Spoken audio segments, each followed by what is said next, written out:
పాతకాలం నాటి టొమాటో పచ్చిమిర్చి పచ్చడి అన్నంలోకి కాకుండా టిఫిన్స్లోకి కూడా తినే పచ్చడి.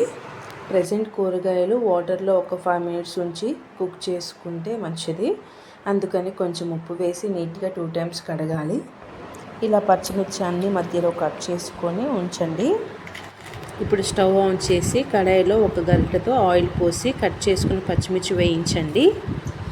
కారం ఎక్కువగా ఉంటే 10 నుంచి 12 వరకు పచ్చిమిర్చి తీసుకోండి. లేదంటే కారం తక్కువగా ఉంటే 12 నుంచి 15 వరకు పచ్చిమిర్చి తీసుకొని ఇప్పుడు మూత పెట్టి ఒక 5 నిమిషాలు వదిలేయండి.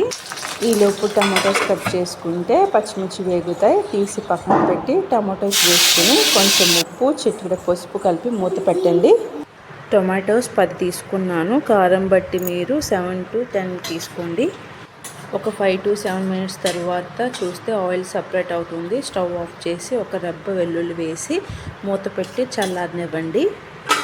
ముందుగా మిక్సీ జార్లో పచ్చిమిర్చి, తగినంత ఉప్పు, కొంచెం చింతపండు, వెల్లుల్లి, కొంచెం జీలకర్ర వేసి గ్రైండ్ చేయండి. చల్లారిన టమాటోస్ వేసి బర్రమని సౌండ్ వచ్చేలాగా మిక్సీ పట్టి తీయండి. ఇంతే, చాలా రుచిగా ఉంటుంది టిఫిన్స్లోకి, అన్నంలోకి.